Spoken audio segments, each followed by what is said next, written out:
podcast. This is one of our 2 monthly episodes here for this. And my name is Lowell, and I'm joined by my co-host, Sherry Stewart. Hello.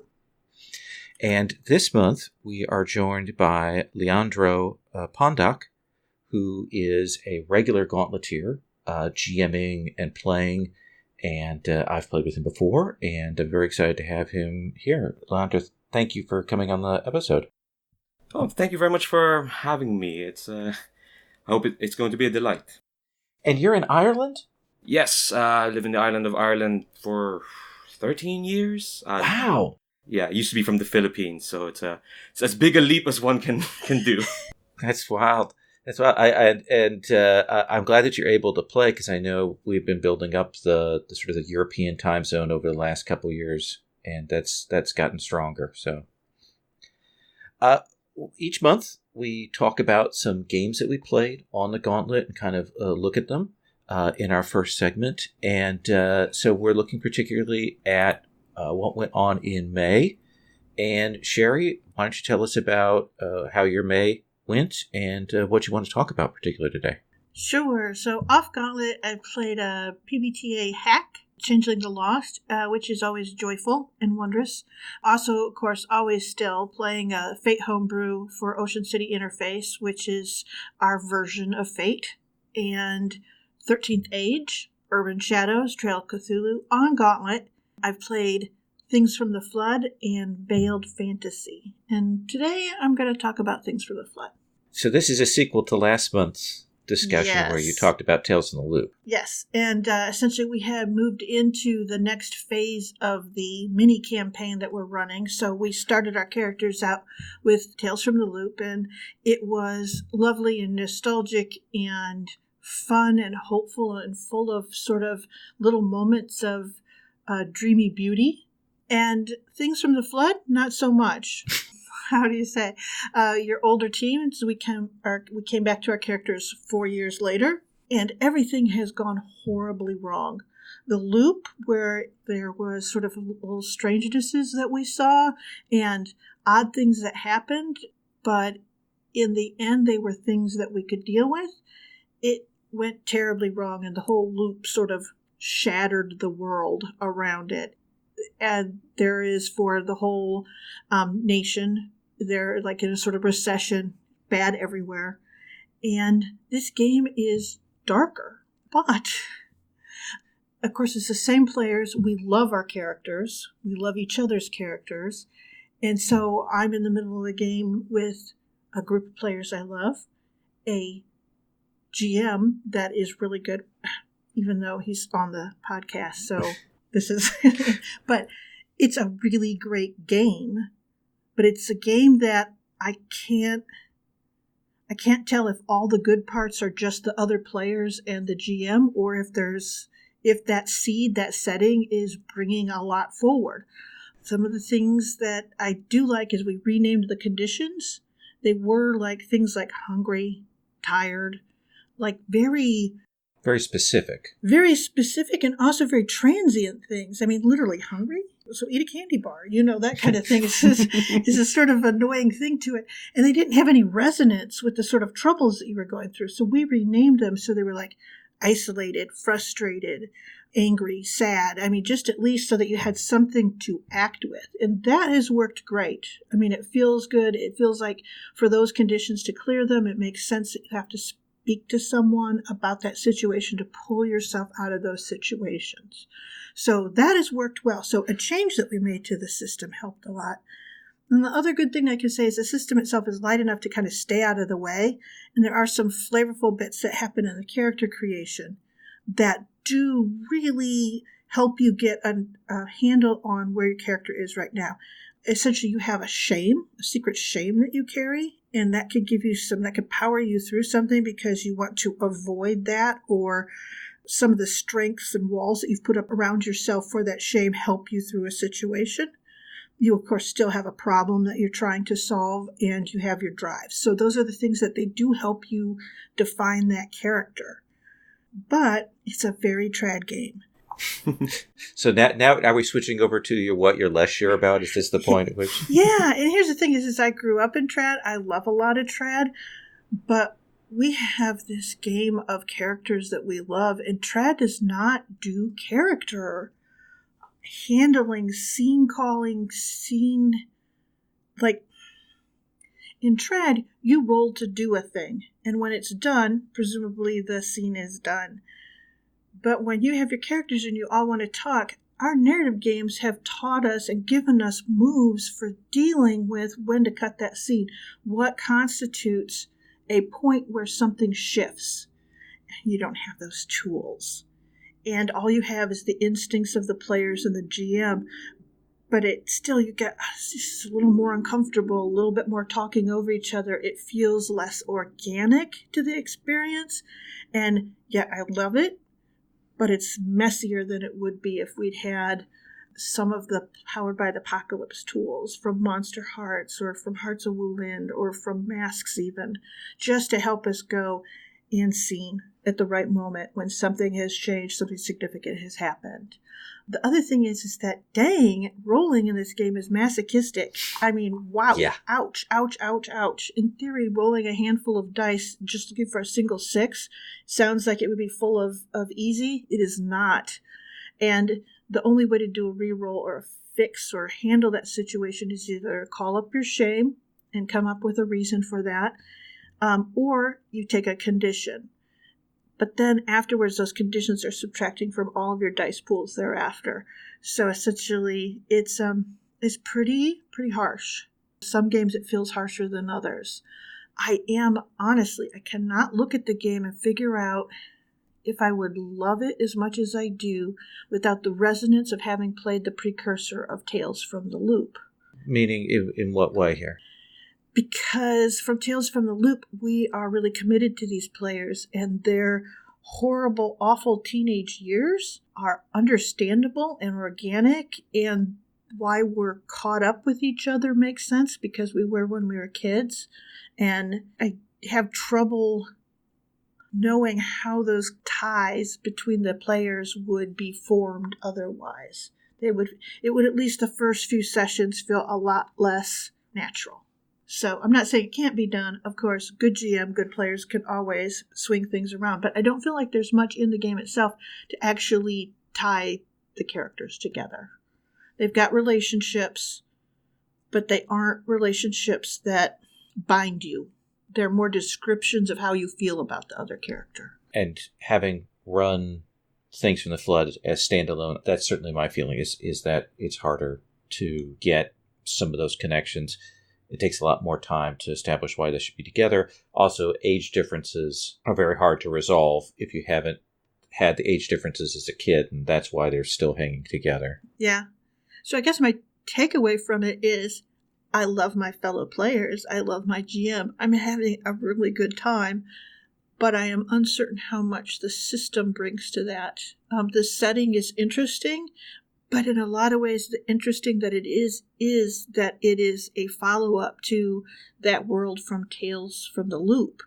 I would have a heck of a time dropping into it and understanding what was going on without that precursor. So, but I cannot deny I look forward to this game and love it. Leandro, do you have questions? Have you played either Tales or Things? I ran a one-shot of Tales from the Loop sometime last year, but it was like completely divorced from its context. It was part of a larger thing. I guess what I'm curious about is that Things from the Flood, it was pitched to me, or at least from when I saw it, as like not so much a continuation from Tales, but it's like, oh, we're kind of doing Tales, but in the 90s, the sci-fi sort of 90s take. And I guess it didn't really come across to me that it was a sequel to that world. So like how...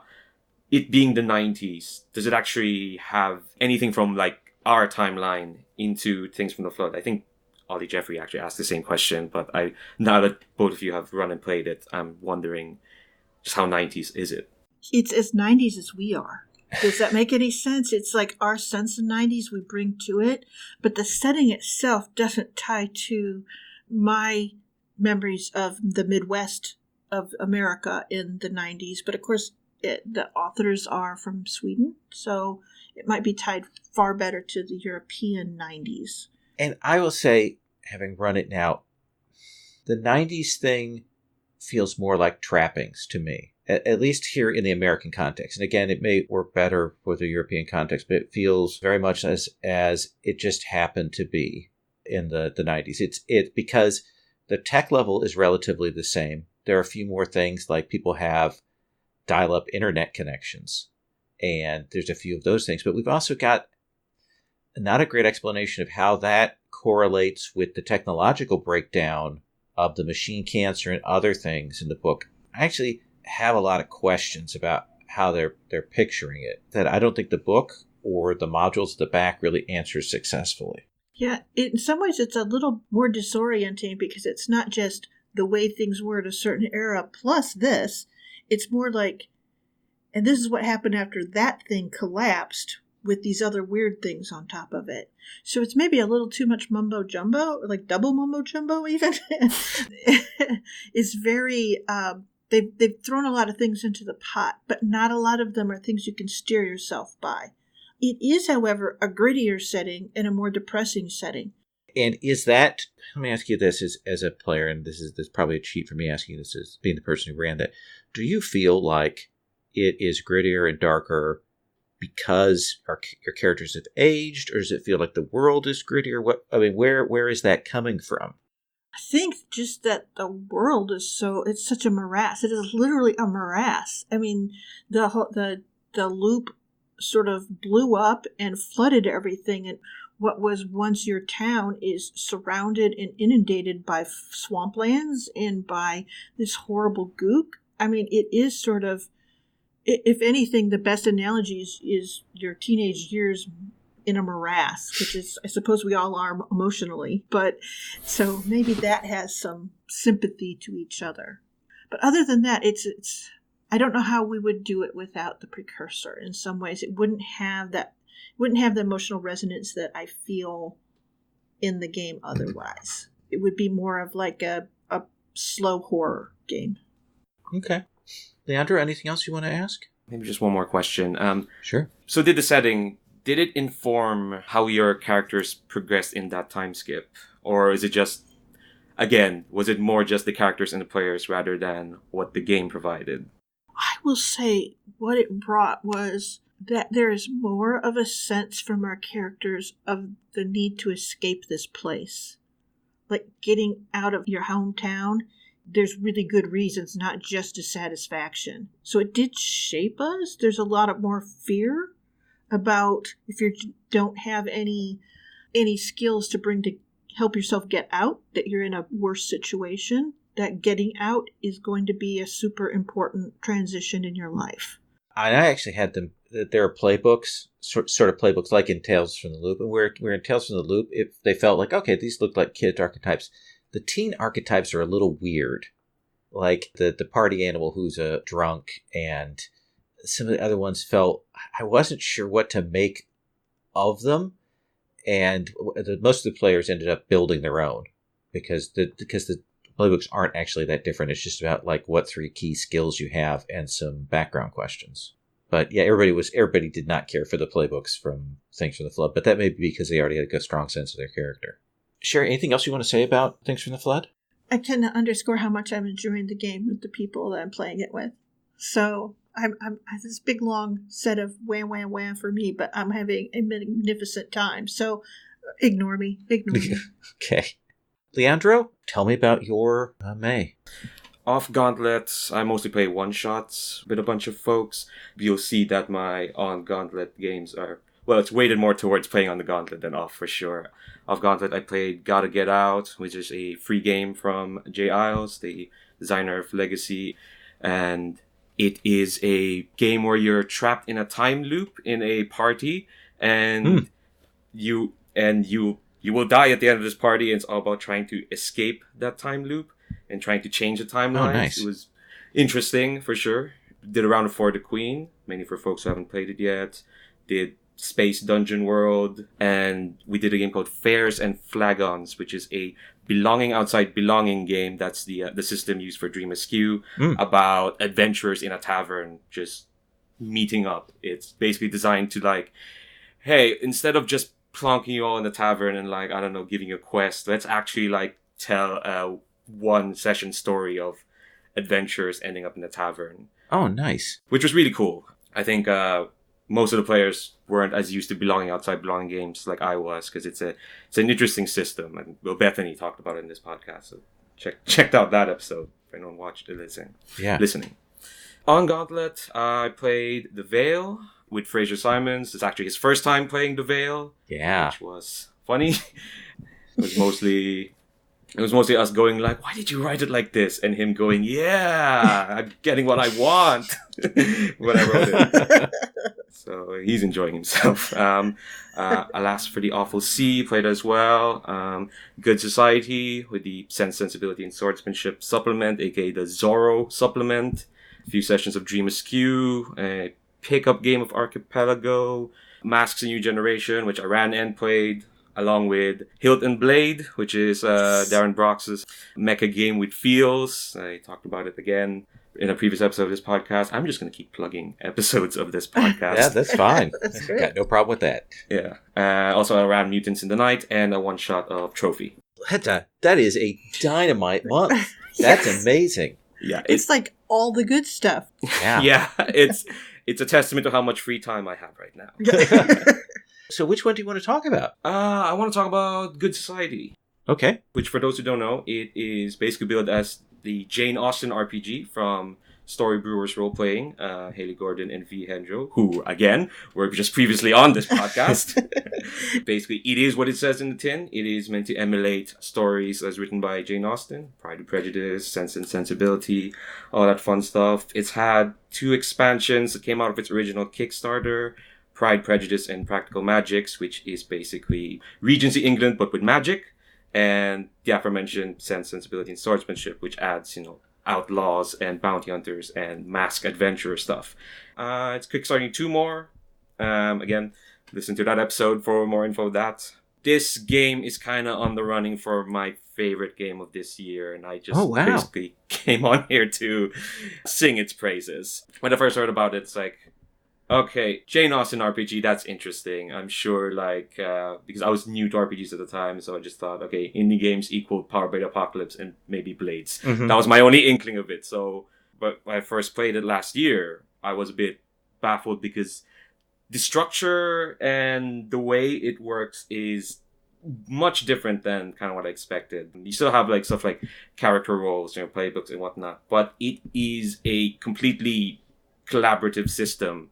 In the sense that no one rolls dice, there's technically not even a GM.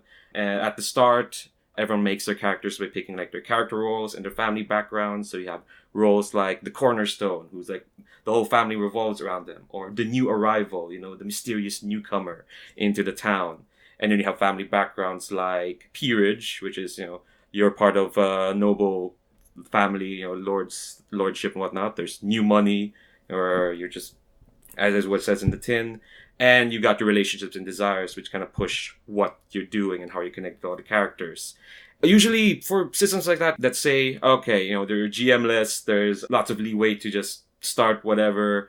It's usually tricky if you don't have a very ironclad structure to start off. I always found, with games like that, if you don't have an opening point, the first half hour is a bit of okay, what do we do now? What's the story here?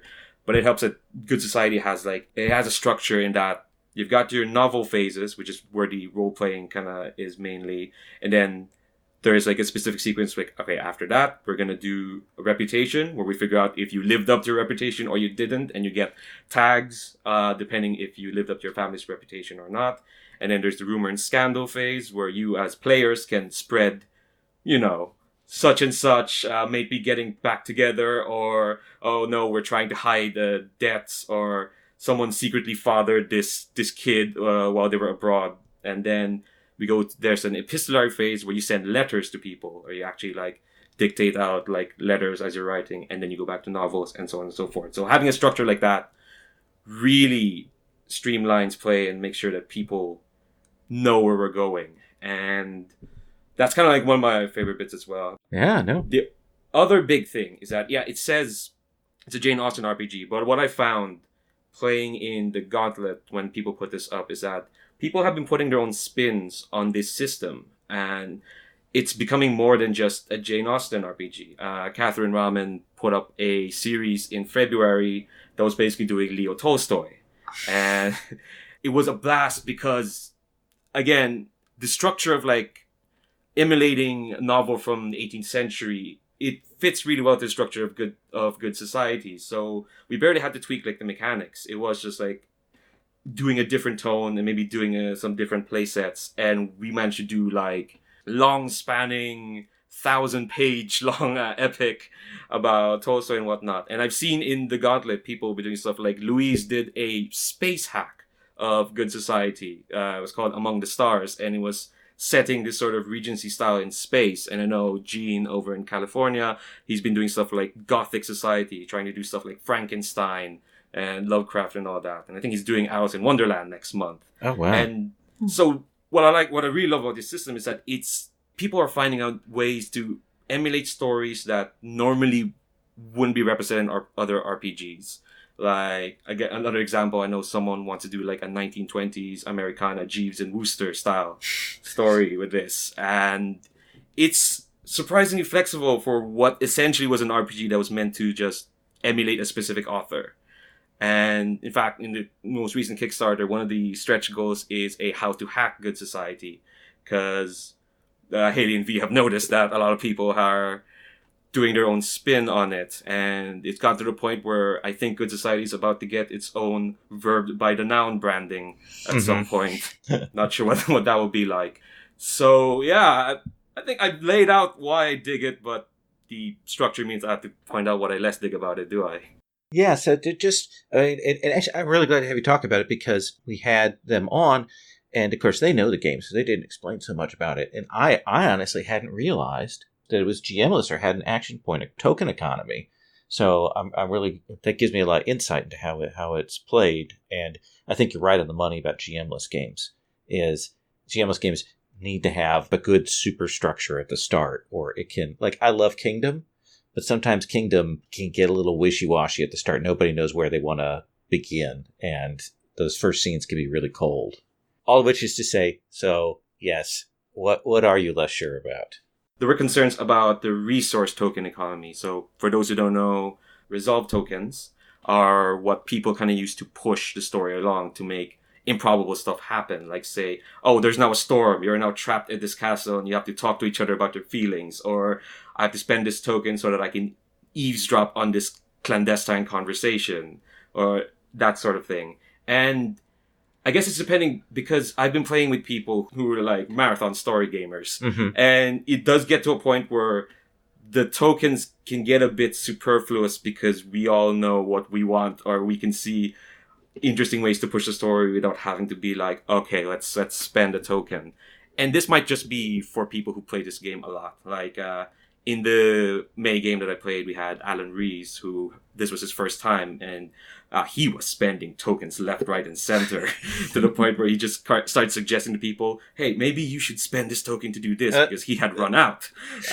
So that might just be the case if you're very used to this system. And honestly, there are lots of ways to get resolve tokens. Like those reputation tags you get can be used as tokens. The rumors can be used as tokens. There is a longer campaign mechanic called inner conflict where if you're battling in your inner conflict, you'll get more tokens. So we would reach points, especially in the Tolstoy game, where everyone had like 5 or 6 tokens, and we're like, we don't really need to spend this. This story is tragic enough. We don't need to push anymore.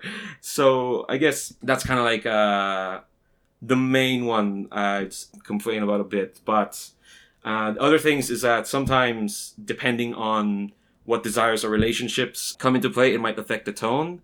Something I should have mentioned is that every game starts off with a collaboration process where you decide what the tone is, from farce to romantic comedy to drama, how much historical accuracy you'd want. It all starts there, and everyone just like decides on like, do we want it to be patriarchy, reverse patriarchy, or no patriarchy? How historically accurate can we be, or do we not want to be? And that kind of decides the tone. But then sometimes whatever desires or relationships you have can affect that tone. Like we were playing romantic comedy in May, but Agatha's character their desire was to get revenge for their uncle who was killed by someone. So it kind of clashed a bit there, and we had to finagle how to like deal with one of the characters being having this like rather dark desire, when the tone we had kind of agreed on was romantic comedy. Okay. But because we were all drama llamas, we all gravitated to drama anyway, such as our curse. And I guess my last pedantic complaint is that reputation criteria, it takes a while to like figure out reputation, mainly because the criteria is written is way too long to read out, and it slows play a bit. But that's my last pedantic complaint. Other than that, I don't see how this one still won't be my favorite game of this year so far. When you say is that the reputation criteria, is that what you need to be able to move up in reputation or change reputation? Yeah, actually, you have like positives and negatives criteria, and you can get both after a novel phase. If you get enough tags, you'll trigger a condition. And positives usually is stuff like, oh, people trust your word now. All your connections, which are like secondary characters, will follow your lead. Or if you trigger negatives, depending on your character role, you get reputation like, no one distrusts you. Everyone distrusts you, or you're no longer marriage material. So that might mess with your desire. And the way reputation criteria is written, it just takes a while to get through, and that's why it's a bit pedantic, because it slows play a bit, because it takes a while to set up this game. Yeah, as well. That makes sense. Sherry, questions? No, though I was highly amused when you were talking about how when you have people who really love this story game, really love the narrative, that they bring all their own messes to the table, and they don't need anything, any currency to keep that going. We run into that a lot with Tradindle games and with some story games that have a currency for upping the ante. I've seen that a lot before, and particularly on the Gauntlet. God love them. It is a thing we've talked about before, is games that have economies with markers and things are often built for a particular kind of table, like Fate, for example. If people aren't rolling as much and they aren't pushing those aspects as much, that economy completely changes, and it isn't doing what the game sort of is intended to do. Even in like Tales from the Loop, Things from the Flood, they're sort of saying, oh, you need to be marking these conditions so that you can be broken, so you can get XP from that. But that assumes that you're rolling a lot and you're not healing up, which is a different kind of economy, a different kind of play than we have at the table. Still, sounds like a lovely game. Yeah. I will admit that because I missed the first time, I did back this at the maximum. Give me everything from the first Kickstarter and everything from this new Kickstarter level, just because I'm excited for it and really want to run it. So let me talk about my games in May just briefly. Off Gauntlet, Urban Shadows, Trail of Cthulhu, 13th Age, Changing the Lost, PBTA, and also Hearts of Wulin. And then on Gauntlet did the Tales from the Loop and then Things from the Flood. I got a chance to play just one session of Afterlife Wandering Souls, which the Kickstarter on that just finished up successfully from Liz C., which is a very cool game. We did it, I think I may have said this before on the podcast, but it was a little like Guildenstern and Rosencrantz Are Dead, and I really enjoyed that. And then I did Veiled Fantasy, which I talked about on the last episode, but then the other one I did is Neo Shinobi Vendetta. And I just want to talk just a little bit about that. What it is we had a cyberpunk anime ninja setting that we had written a while back, over the top, sort of goof around fantasy. But we wrote a bunch for it, and we've run it with Fate and with action cards. And Sherry said that she wanted to hack it using Blades in the Dark. And so I said, okay, you go ahead. And it was at that point that she realized how much there was in hacking Blades in the Dark, because there's a lot of pieces. So many levers. Yeah. So many. But the premise of the game is that you're part of this future weird anime, not exactly time, not exactly real world thing. You're part of a ninja clan, and you find out that your whole ninja clan has been brainwashed, like the other ninja clans, into being, forces of darkness. And in fact, actually, you're supposed to be forces of good, but you're the only people that know, and you're trying to find out how this all happened while keeping it quiet from your clan. It plays out with some tension there between the missions and life within the clan. And I had a great time. I had a dynamite time with this. A great group. It's a game that has these different sources, like your ninja powers. There are 6 different ways that you can have your powers. You might be a psychic, or you might have nanites, or you might be like a Blade of the Immortal and have this genocolony of things living in you, or you might be cybernetic. And all of those are really interesting because the players really leaned into that, like that there were different cultures within their clan based around the different sources, and that was fun. And Sherry did a nice job of building that into the characters. You chose a role, kind of what your character did, and then you chose one of the sources, and those sources generated what kind of trauma you could have and a few other things. One of the other things that I did is, having run Blades a lot last year, I wanted an additional phase. And so we have this very explicit phase. Players do their missions, come back and we roll the entanglements and so on. And then we do downtime. And then before we kind of move to the next mission, I say everybody needs to call a scene about your home life. Either your life within the clan, or everyone has a cover identity that they have to maintain. So your life within your cover identity. And essentially we got a very explicit phase to do a personal scene for everybody. And wow, that really paid off. Just really explicitly delineating that space in a Blades game did a lot to encourage RP throughout. Because while RP can happen throughout Blades and you find that space, it naturally trickles down. If you have that explicit space, it really helped us grasp onto our characters. And they would go from these lovely family scenes about sitting around and eating ramen and talking about the personal issues, and then they go and kill a bunch of Yakuza. So it was that kind of up and down that I like. There's a lot of other good things about it. Sherry did a lot of work on this, and it was a real pleasure to play through it. One of the things we did was we took the crew sheets, and rather than having like 8 different crew, we had one crew with a lot more options on it, and that actually helped. Kind of narrowed things down. I suspect some other Blades games have done that. It was the first time I'd had a chance to do that, and it really helped make the crew feel interesting, and like the players could kind of choose what they wanted to do. So all of that I was very happy with it. So what am I less happy with? And I say this sitting here with the author of this particular hack. One of the things that I added in myself is we made coin, which is the sort of the literal currency in the game that you use both to buy stuff and to buy extra actions and things like that in Blades. I made that into secrets, and it sort of worked, but it needs more definition. It ended up being a little wibbly wobbly about, okay, well, how are we using our secrets to do this thing or that thing? I've got to figure out what that actually looks like in the game. We did very descriptive names for the skills and abilities, maybe a little too vague. Like players had a hard time saying, okay, well, I'm going to do this action. Okay, which of these fits? And Sherry done it so that it was pretty open, but that openness actually then at that point at which you're kind of doing the actions actually kind of worked against us. And there were a few times where some of the talents, because Sherry was working from the stuff we built for Fate, some of the abilities ended up being a little overlapping because of the pullover, and we need to look at that.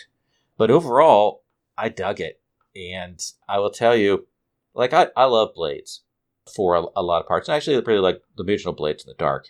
But original Blades in the Dark can feel like, even though you're supposed to be super competent characters, you can often feel like, oh no, we're not. We are screwed. This game, because it is anime and crazy, players really leaned into the descriptions, and the costs and consequences were wonderful. At one point in this last session, Fraser failed a roll, and I said the consequence of when you do this is you don't look that great.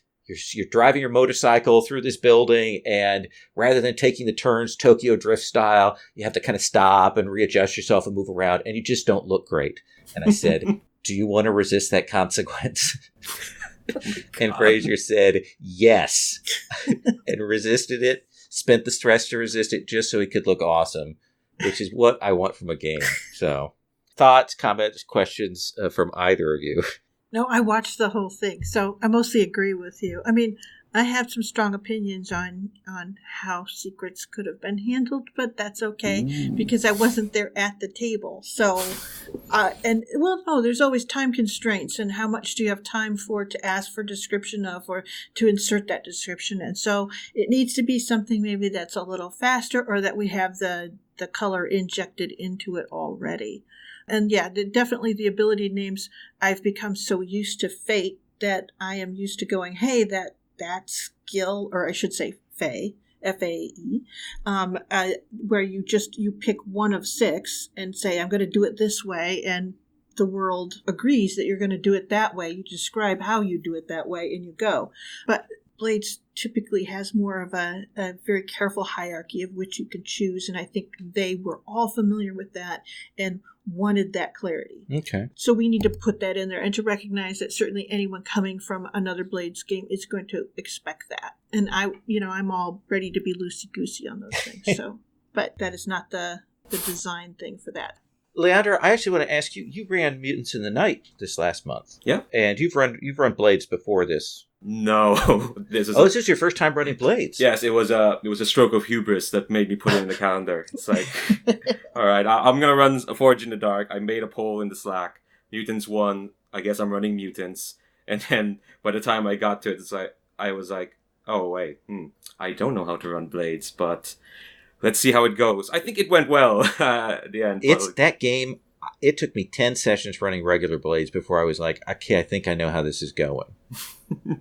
Yeah, and Mutants helped that it was way more stripped back than regular Blades. Like, there's not even like crews, or there's like 5 factions, so it's way more stripped back. But yeah, the figuring out the flow of it, from going from the score phase to downtime to the free play or the whatever phase, it took a while to wrap my hand around it. And I'm actually glad that this hack had like a specific, no, this is what we'll do in between downtime and score to flesh out the characters. Because going back to that GM-less conversation we had, it helps to have that sort of structure so that you give people space but also direction, so that they know where to go, instead of just like giving them a canvas and like, okay, free play, do what you want. Yeah.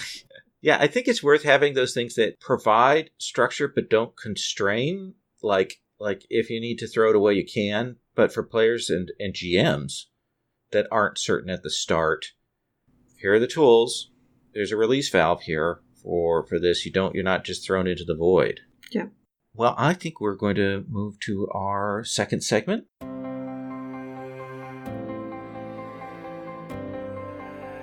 Hi, listeners. I want to tell you about The Farrier's Bellows, the newest member of the Gauntlet family of podcasts. The Farrier's Bellows is hosted by Diana and Zach W., and is produced by Zach B. It's a sister podcast of Fear of a Black Dragon focused on story games. Each episode, the hosts do a detailed review of a story game they have played, discuss separate topics inspired by that game, and offer media resources to inspire your gameplay. Games that have been covered so far on The Farrier's Bellows include Inspectors, Cyrun, Kagematsu, Dread, Grey Ranks, Witch, The Road to Lindisfarne, Don't Walk in Winter Wood, and Dogs in the Vineyard. Importantly, The Farrier's Bellows covers many of the games that originated out of the indie game design movement of the early aughts. These games are the foundation on which much of the modern indie scene is built, and Zach and Diana are excited to help a new generation of players discover them. Please check out all of our podcasts, including The Farrier's Bellows, at gauntlet-rpg.com. And if you love the Gauntlet Network's particular mix of engaging discussion and accessible listening, please consider supporting us on Patreon. We're at patreon.com/gauntlet. Thanks. Listeners, for our second segment, we talk to our guest about something that they want to talk about, a project they're working on, a game they're excited about, a thing about gaming they want to talk about. So, Leandro, what do you want to talk about? I want to shout out something I've really enjoyed while playing in the Gauntlet. Okay. Which is, as we all know, how Gauntlet Hangouts work is that it's open table. Anyone can just sign up and just play. That usually means regularly what most GMs do is have 4 sessions, just one a month. And it's nice, short, and punchy. But some folks, and they've been mentioned probably in this podcast throughout the years, stuff like Gaunt Marches or Gauntlet City or ongoing Gauntlet comics, or even stuff like the quarterlies you do, Lowell. I've really learned to appreciate that sort of long-term collaborative open table play, in a sense that people are kind of coming in and out to add on to this world that people are playing to find out as it happens, so to speak. And it's really fun, I found, jumping into sort of an ongoing setting, knowing that most of probably was determined here. What didn't come from a module or anything, but was determined by some other player 2 or 3 months ago. And it's also kind of fun in a narcissistic way to come back later and see other players being like, hey, why are there lots of apprentices in this city? And why are they going crazy having duels? And I'll be like, oh yeah, I suggested that 2 months ago. That was me. But again, I think it just speaks to a lot of how play happens in the Gauntlet, that players are just so giving and generous, and that when folks are asked to color in a setting, it's usually people have cool and interesting ideas to give, and it feels nicer. It has this bespoke feeling of like, not something polished, but like, it's like a katamari, lots of different like cool bits clutched together as it goes along. And sometimes it could be tricky, like, and you probably talked about this again on the Gauntlet podcast, Lo, about those mass quarterlies, and like, how much player turnover was there, and that you had to like change up what was happening, because that went on for like 12 sessions, right? It was 12 sessions of 3 months, and what it ended up being is, as opposed to some of the other quarterly games I've done, each month was very much its own arc. There was a sense of it being a 12-issue maxi series, but then each month felt like a distinct arc because there was such a change of cast. We had one person that was there the whole time, and a couple of people there that were there for a couple of months, but a lot of it was people that were just for the month. Yeah, and sometimes that sort of, the chaoticness of that sometimes even kind of adds to the story a bit. I'll mention the first time this kind of happened to me, I signed up for Cat Ramen's Monster Hearts Kingsport 1692 series, which is, you know, Salem witch trials, Puritan New England. Everyone's all repressed and says thee and thou. And I could only sign up for 2 of the 4 sessions. So I kind of came in and like, okay, so I'm only going to be here for 2 sessions. Let's make as much noise as possible. And ended up causing a curse upon the town, which reverberated for the rest of that series, even though I couldn't be there because I passed on, so to speak. Yeah, just adding all that. It feels really nice when like someone comes in and just complicates the setting. I'm just trying out another example. Sure, no. The Alas for the Awful Sea game that I was just in. Again, it was also in Kingsport, 1851 this time. This was all about whaling. And the setting for Kingsport is Lovecraftian New England with bits of fairy in it. So all the past couple of series have been about, you know, deep ones, dealing with old gods, and sometimes, you know, the Fae come in. And Jim Crocker came in as the cook, and also he was using the descriptor called the Creature, which basically it's like a second playbook in Alas for the Awful Sea, where he was this strange creature. And he just decided, you know what, I'm a fallen angel. I'm also very sexy Chris Hemsworth, but I'm a fallen angel who has no memory of how he fell from heaven. And suddenly we now have Christian theology in this setting that was primarily Lovecraftian. And now that complicates things because the voice of God showed up, and the cosmology is all messed up now, and it goes into weird, interesting ways. And I just love that sort of revolving open table thing that I've found in my time in the Gauntlet. I just want to shout it out. What would you say are, when you're in a game or you've seen games like this, what would you say are the best practices for the GMs or players when they come into that kind of game? Well, for one thing, make sure they feel welcome. Make sure there's not much they need to know coming in. That's the nice thing as well about being open table, is that people who put games to the Gauntlet, they have to be sure that anyone can join in. So most of the time, even if it's set in the same setting, there's not much, you know, you don't have to do research. Mm-hmm. And usually when it's a new setting or a new campaign or a new series, so to speak, it's open enough that it could just be set in the same world. There might be references, characters might show up, but so long as you don't put in as much cognitive load on anyone coming in, I think players, and I've certainly found it, that it's easy to slip in and just start adding in to that world. As long as the GM is not precious about it. And I don't think I've found any GM that precious, which is good. You know, it's interesting because before we started to do these Gauntlet Quarterly games, this was a discussion I had with Rich, because he had been in a couple of games where there had been references to previous games, and he felt frustrated. He didn't quite have a sense, okay, they're talking about things I don't know about, I don't know how to do it. But I think there's been a move with people running these longer games to consciously go, okay, I need to make sure, yeah, as you say, let's make it so people can come in easily and switch through. Sherry?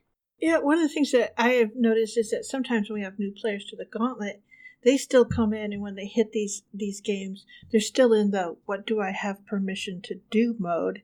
And it's kind of fun to watch them after one or two sessions to kind of get that they don't have to worry about that. They just do what they do, and it's going to be okay. The world and the story will shape around them. So that's an interesting thing to watch, particularly for people who are coming out of from another thing where there is very much that the rules or the setting or the table is about what you have permission to do, as opposed to what the table can handle, which is more gauntlet-y. Leandra, what's an area that we haven't hit with that kind of long-term play? Anything that you're like, okay, I'd really like to see this done as a quarterly campaign or a game that spans a couple of different campaigns or whatnot? Ooh, I'm not sure at the moment, mainly because I've not been playing role-playing games for long, so I don't know what came beforehand. I'm curious what the heck Gauntlet City was, because that's kind of what I wanted, like this sort of like using multiple games to like inform this bespoke city, but it sounds like it already happened, so I just want to see it happen again, maybe.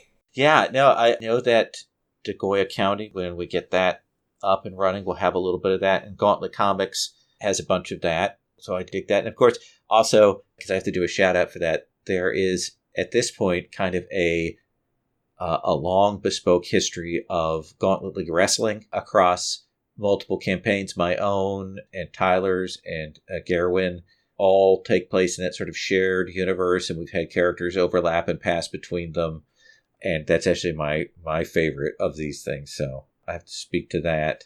And we've tried different structures for the quarterlies and the long-term campaigns, and some have been more successful than others. Any other thoughts? One more thought, because you mentioned Gauntlet League Wrestling. I did get to play in that a couple months ago. You played in Tyler's game, right? Yes, Tyler's game. Okay. I think it was in April. Garen was there as well, playing. God, he played a piece of work. He is really amazing at he is spectacular at that. It's disturbing, and he's a lovely chap. One of the things I found that I really like as well is coming in and feeling that history. This isn't just something we had to come up with for this month. There's a weight to like these characters, this guy Bleakwood, it feels like he's had history, he's done some things, and it made interacting with that world feel weighty, I suppose. It felt like we were stepping into something that a lot of people have stepped in before, and I guess it shoulders some of that burden of like having to grapple with something new, because it's not so much that you know exactly all the details, but you get that feeling of like stepping into this world. Awesome. Well, I think we're going to go to our final segment then, Giving Me Life. It's Giving Me Life. Sherry, what is giving you life this month? Oh, this is so goofy, but there's a remake of anime called Fruits Basket that is how many bazillion years old? I remember it's being definitely from the early... 90s. Yeah. So this is a manga and a anime that we watched. And it's old enough that I gave the manga to my niece when she was a kid. So we're rewatching this. This is something that we had great joy of. It was, essentially it's the story of a very nice girl and her involvement in a family that has a curse placed upon it with essentially a Zodiac-themed curse that sits on them. It's a horrible family full of people who want to escape it, and they have this curse laid upon them, so it's all full of angst and everything. And it's problematic as heck because, of course, the girl her superpower is that she's just so nice. A little dim, but super nice and really loving. It's that classic, girl heroine who is something as opposed to does something.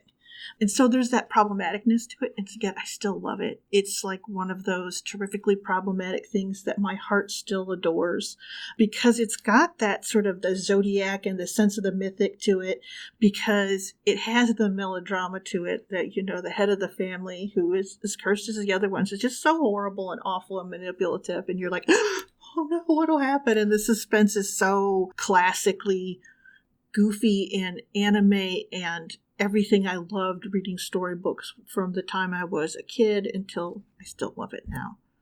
So anyway, it's all of my worst impulses. And I'm so glad to see it be remade. And it's an incredibly literal remake of the manga. So that's sort of enjoyable. We binge watched the first 8 episodes, and now we have to wait every week for another episode to come out, and that's a little painful. And I'll still watch all of them, even though I can't call it art, but it's a guilty pleasure. Fair enough. Leandro, what's giving you life? Well, runner-up has to be that Jason impression, but if I have to pick an actual answer, I've also recently gotten back into anime. I'm trying to figure out what I missed out on, and apparently I'd missed out on this 1980s OVA sci-fi anime called Legend of the Galactic Heroes. Oh my god, I've never heard of that. Yeah, it's this like long military sci-fi space opera epic about this, like, these two empires. Well, one of them is ostensibly a democratic federated alliance of planets. The other is like an imperial Kaiserreich sort of empire, and a centuries-long war that they've had through the lens of these so-called galactic heroes, which are like, generals and soldiers as they fight this conflict. It's a long anime. It's like 110 episodes. Oof. Yeah, but what I love about what it's giving me life about is that it's, well, I was gonna say dry because I like dry stuff, but like it's a very serious, sober look at like war and politics. Ooh. And how each inform each other. And it's like, it's never an anime that it never looks down on its viewers. It's like, there's going to be a lot of characters and there's going to be a lot of moving parts. It's going to present war as this like push and pull, as politicians approve faulty plans, as nobles try to cling on to their power, as these like young rebels try to take on this vast system that they're trying to reform from within and probably are going to be doomed trying to do it. It's like if Game of Thrones stuck the landing, so to speak. And it doesn't have like what Rich would call anime trappings. It's very like down to earth, but it's also beautiful. Like the space battles are set to classical music, and there's just some beautiful like composition of shots. I wouldn't say the animation itself is the best, but it's a series that like won't look down on you and will treat these topics of war and what soldiers mean to people and what civilians mean to soldiers. It'll treat these topics quite seriously. Like, I'm only like 30 episodes in, so it's gonna be a bit of it's a long journey, but I'm savoring all of it. Like, I got into it because folks were recommending it after the finale of Game of Thrones, and they were like, so do you want like a sci-fi fantasy sort of military opera that won't let you down? Well, take a look at this. And so far it's not letting me down, so. Nice. So an unplanned hat trick is that I'm also going to talk about something anime related for my Give Me Life. Yesterday, started Pride Month, Jamila Nejadi, a designer on itch.io, put up a game called Take My Revolution. And it is a revolutionary girl, Utena, one of my favorite anime. It is that with the serial numbers just barely filed off, and I picked it up, and it's beautifully laid out. It's card based. I've just started looking at it. I'm very excited about it because, of course, we've got an Utena inspired stretch goal with Hearts of Wulin, but I'm also excited about this, and I'm just so glad to see a show that I love getting this attention again. So I'm excited about that. Yeah, Revolutionary Girl Utena blew my mind. It defined what anime could be for me for a bazillion years. It defined anime that I'd be like, I don't understand for me. I don't get this. And yet I love it. Yeah, it's on the list of anime I've missed out on, so. Oh, yeah.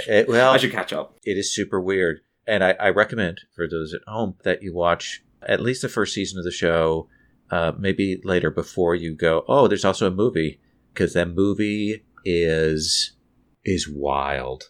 It is wild and surreal, and more surreal than anything else. So there we go. And listeners, that's our show. Thank you for listening to us. If you want to get in touch with us, contact us. You can do that on Twitter @GauntletRPG. If you want to find out anything about the Gauntlet, check in about our various projects that we have going on. You can find all that at gauntlet-rpg.com. We have a Patreon.